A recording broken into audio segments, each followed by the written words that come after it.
Hello guys, welcome to 5th Generation Hobby Shop and welcome to another unboxing and testing. Shoutout natin especially si Sir Roger. Sir, welcome to 5th Generation Hobby Shop. Ngayon, quick review lang tayo ng isang unit. Ito po ay isang Walther PPKS, authorized or licensed by Walther. So as you can see, meron siyang markings dito sa slide ng Walther and Karl Walther.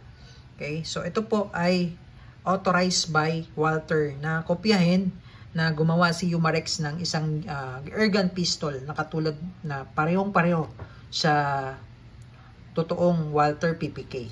Ayan, so si Umarex lang po ang authorized na gumawa ng ganung klaseng unit na same sa totoong baril. Okay, so as you can see, meron siyang markings dyan. Pero meron pa siyang ibang markings na syempre dahil airgun lang siya, meron siyang markings dito sa kabila na caliber 4.5mm or 177.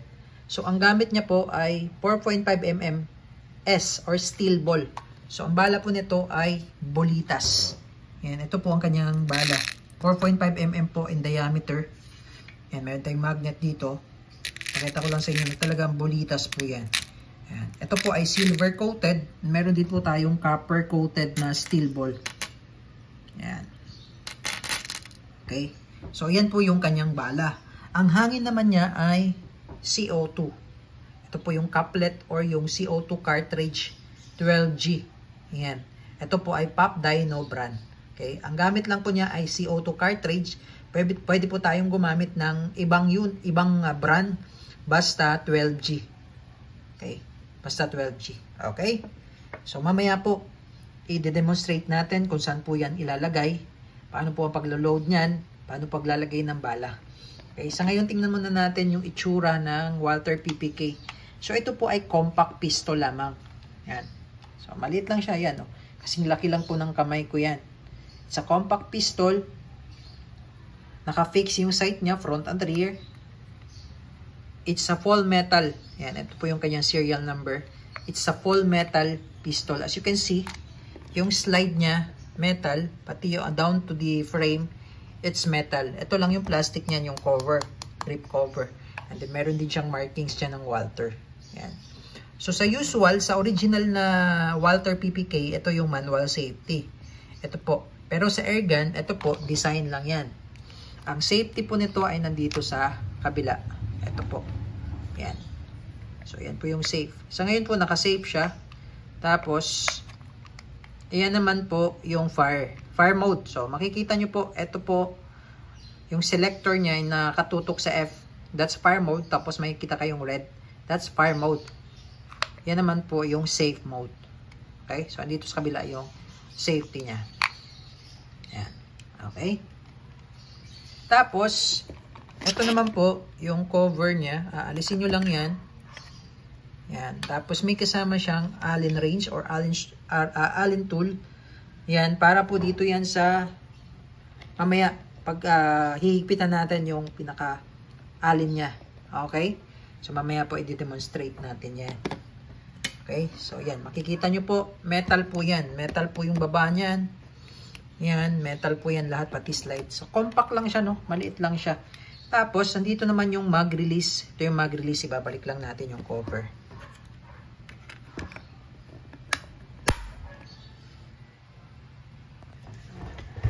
Okay.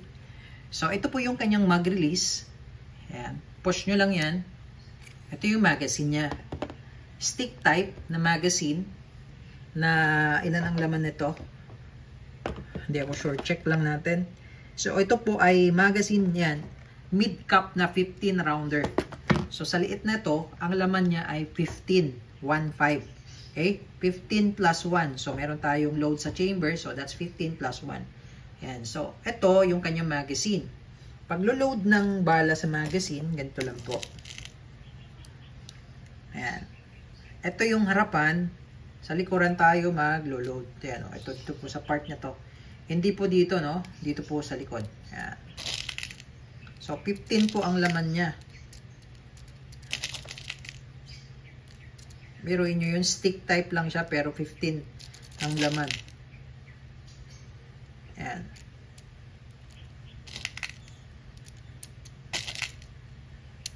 Ayan. Okay. So, pwede nyo siyang, ayan, ilang rounds pa itong ilagay natin? 2, 4, 6, 8, 10, 12 ata to. Ay, laglag yung isa. So, 12. Ayan. Okay. So, insert lang natin. Ayan. Insert lang natin sa unit. Ayan. Tapos, alisin lang natin yung cover. And then, lalagyan lang po natin ng kaunting silicone oil sa part na to. So, every time po kayo na maglo-load ng ng CO2, lagyan nyo lang po ng kaunting silicone oil. Tapos, papasok lang natin yan. Pag hindi po kasya, pag ganyan, pag hindi po kasya, luluwagan lang natin tong part na to. Ayan, luluwagan natin. Pag hindi magkasya yung CO2, hindi papasok yung CO2. Ayan, luluwagan lang natin yan. Hanggang sa pumasok. Okay, so ang pag-load niyan, iuuna nyo lang po itong puwetan. Itong puwetan na yun. Pasok ng ganyan. Ayan. Okay? So sa ngayon po, ilo-load ko lang siya, pero hindi ko po higpitan, no? Standby ko lang po siya, ganyan. Standby lang, standby. Okay? So sa ngayon po, dyan lang po yung CO2. So hindi po ito makukonsume dahil po hindi ko pa siya hinigpitan. So ibig sabihin, hindi pa siya punctured o hindi pa butas yung CO2.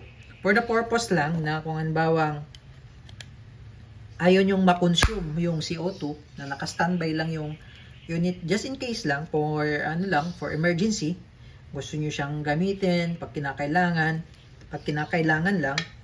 So naka-standby lang yung CO2. Then pagka gagamitin niyo kaagad, pipihitin niyo lang yan. Click lang ganyan, no. Isang ganun lang. Punctured agad and ready to use na yung airgun natin. Okay, sa ngayon papakita ko sa inyo na hindi pa siya punctured. Naka-standby lang kasi siya dyan, no? So, ibig sabihin, kahit na i-stack nyo o standby nyo yung airgun nyo, hindi siya makukonsume dahil nga hindi pa siya butas. Okay, hindi pa butas yung CO2. Napakita ko lang sa inyo. Ayan. So, hindi pa siya punctured. Yan. Wala pa siyang butas. Okay, so ilulod natin ulit. Tapos, medyo ilalatag ko lang o iaabang ko lang yung alin niya, no? Para hindi na ako maghigpit ng todo. Yan, tamang higpit lang. Pero hindi pa yan butas sa ngayon. Okay? Yan. So, standby ko lang siya. Pwedeng hindi siya ilagay ko siya sa fire. Yan, fire mode. Okay? So now, pagka gagamitin ko na kaagad, pwede lang, ganyan lang, oh. Isang ganyan lang, oh. Yan, punctured na yan. And ready to shoot na ang inyong airgun pistol. Okay. So, yun, kung nagets nyo, kung gusto nyong i-stack lang na hindi nagagamit yung CO2, so naka-ready lang yung unit nyo, dapat naka-ready din yung allen range nyo. No? Dapat nakatabi sa inyo to, yung allen range nyo. No? Para pagkakailanganin, easily accessible yung range niya, no? Pwede yata yan dito eh. Hindi siya pwede dito sa loob. No. So dapat nakatabi lang siya palagi yung allen range. Para pagkakailanganin yung higpitan, yan, direkta na yan. Okay, so ito malakas po ang recoil nito, itong Walther PPK. So testing natin.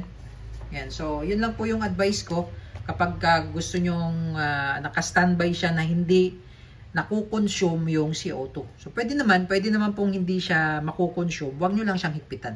Okay, so testing po tayo. Okay, so ngayon po, punctured na yung CO2 niya.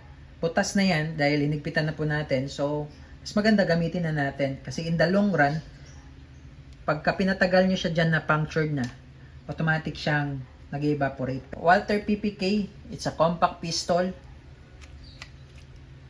Okay. So, testing. So, blowback siya. So, pwede siyang kasa, no?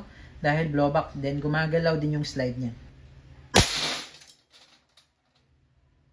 Okay, one shot lang, oh. As you can see. Itong Walther PPK natin, malakas po ang recoil niya. Okay? Malakas po ang recoil. Oh.